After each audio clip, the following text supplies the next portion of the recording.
Right, there seems to be a new meta car.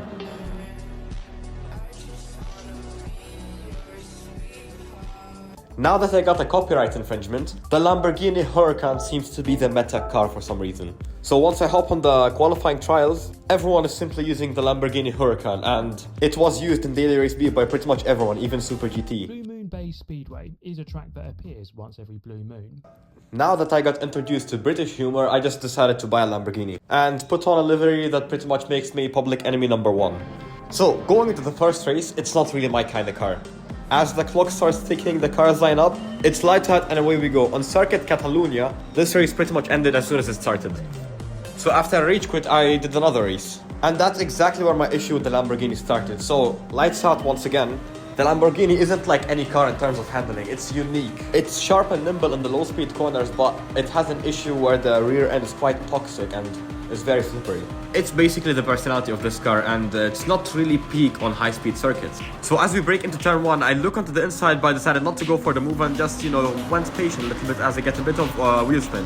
So saving myself after that issue, you can see the driver behind was very, very close to pushing me out, but we managed to keep it clean. Because if he pushed me out, I'd have genuinely lost my sanity and punched a hole through my monitor, as I make a mistake and go slightly too wide, nearly spinning, but I recovered the car. Again, the issue with this car is high speed corners are not really its thing. It is fast, but a little awkward.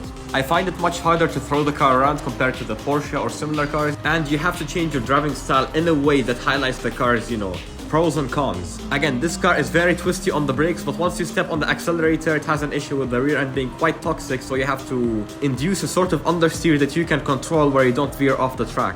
And this specific corner is where I mostly had the issues with, because you have to be very accurate to the trial braking and you kinda have to toss the car on the curb, which I still didn't build the confidence to do in this car yet. Again, using the race as a way to learn the car, it's actually one of the fastest ways to learn how to handle a car in terms of, all kinds of scenarios, because you are under pressure by other drivers. So enough talk about the cars and let's enjoy the race as I go for an absolute dive bomb on this driver.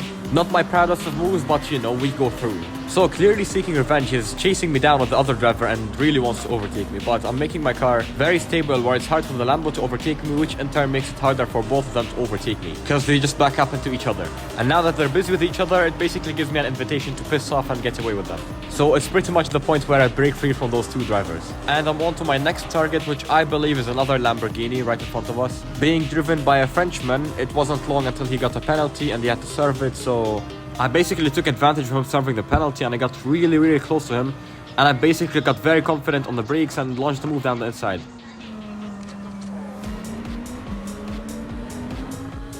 And my mistake was he was driving a Porsche, not a Lambo, so I don't really care too much about that. On to my next target, which seems to be a Hungarian driver who was being really wide, going really wide, and I'm basically on his tail, so I don't even have to wait for him to serve his penalty. As I go purple in the first sector, going 0.012, beating my own record. Now again, I could wait for the driver up ahead to serve his penalty, but I'd much rather overtake him on track. So I tried to engineer an overtake in hopes he would go wide, but he didn't really go wide, so I just had to get back in and just, tuck back behind him. And there's basically two corners for him to serve his penalty, so I wasn't really too eager to overtake him into the corner where I'm least confident at, to be fair. Now going into this corner, you have to be critical on the trial brake and basically toss the car, and I'm not really good at doing that with the Lambo because it's a new car for me and I'm still trying to learn it. He goes to serve his penalty where I overtake him immediately after.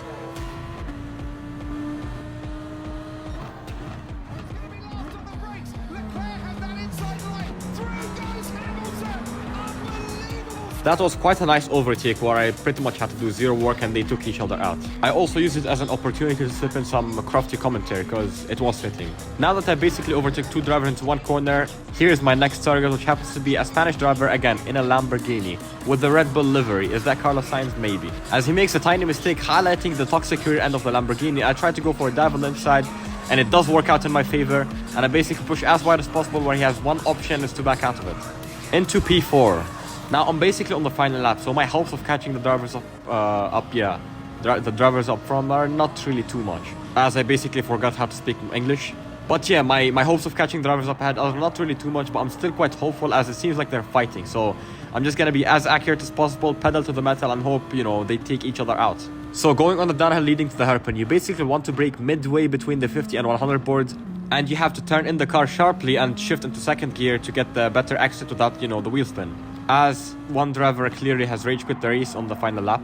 I have basically 2 corners to catch the drivers up ahead, and I made a small mistake where I went too wide, and yeah, that I wasn't gonna catch them either way, so I'm not really pissed. They were having a good fight of their own, but I couldn't really catch them, so yeah. I'm on way to cross the line and claim P4, which, starting from P10, I'm not really gonna complain. Was a good race overall. So this race was so nice, I had to do it again. Now with a better qualifying lap time, more practice, and you know, me learning the car a lot more, I go to start another race where my qualifying lap was in P4. So as the cars line up, the clock starts ticking, it's lights out, and away we go. So tucking immediately behind the Turkish driver, I've not really raced any Turks, so I have no idea how they behave. But one thing I know for sure is I want to overtake him as soon as possible. So he's going for a defensive line, so I don't decide to fight, and I, you know, just stick back and relax overall. And that defensive line is gonna bite him a little bit, where I'm basically on his bumper now, putting a lot of pressure on him. And the thing is, racing is all about mind games.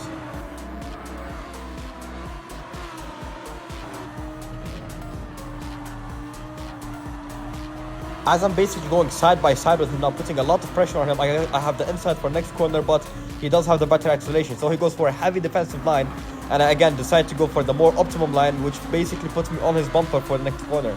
Now once again, he's going for defensive, which I decide to go again for the more optimal line, not pushing too hard and just sticking back behind him and waiting for him to make a mistake. As you can see, his car was tail fishing a little bit and he went a little too wide, not enough to gain him a penalty. Now going into this left-hander, you brake just before the curb starts, and ideally you want to be as accurate on the trial braking as possible while hugging the inside and basically throw your car to the outside curb. Which again is still something I'm not very confident with, but I'm getting there somewhat. As we once again go side by side, as he also claims a 0.5 second penalty. So with him having the inside for next corner, I'm not gonna fight it too much. However, I do make a mistake where I go on the brakes a bit too deep, but it didn't really work out to my favor as he blocked the inside and I was basically forced into his rear bumper. Now once again, I'm not pushing too hard. All I'm focused on is putting quick, consistent laps because I know he has a 0.5 penalty to serve. So I'm pretty comfortable sitting right behind him. And what I'm trying to do is play mental games on him, because all I know is he's a little faster than me, but he has a 0.5 second penalty. So as long as I can stay behind him, I can put pressure on him, and I could somehow overtake him after he breaks under pressure.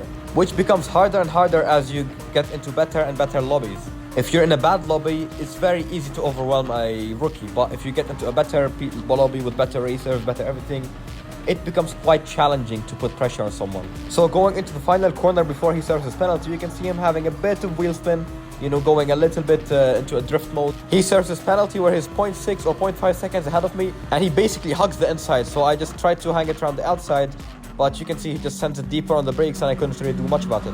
Now this is one of the best fights I had with anybody on Gran Turismo, because so far we've been pushing each other every single lap and no crashes happen. It's very clean, yet very, very, very competitive. And that's why I always recommend you to be patient if you have the pace. Because many people do have the pace, but they're not in a good set of lobbies, so they keep facing a lot of dirty people who don't really know how to drive or fight, so a lot of mishaps happen, and that's why most people give up on sim racing. Because I was there once and I was very, very, very pissed every time I get in an accident, to the point where I wouldn't even race anymore for the day, week, or even month. So going into this fast right-hander, I made a silly little mistake, and what I did was I basically went too wide. As highlighted by the yellow line, anything beyond that you get a penalty, and I did get a 0.5 second penalty. So once again, as you go into the downhill, I get my penalty, which is not very welcoming. But you can see the Turkish driver, he went wide, which gains him a 0.5 penalty, and then he goes wide again, which gains him another 0.5 penalty. As you can see, he's going wide and he goes off the track right here. That's another 0.5 penalty for him, which he will have to serve, making his total penalties 1 second. And now he goes wide once again over here, I believe, which makes his total penalty time 1.5. So again, the pressure did get to him somewhat, because not only he's trying to overtake the driver behind, he's trying to make sure he doesn't make mistakes where I could overtake him. So I'm gonna put even more pressure, and he seems to just have started cracking under pressure.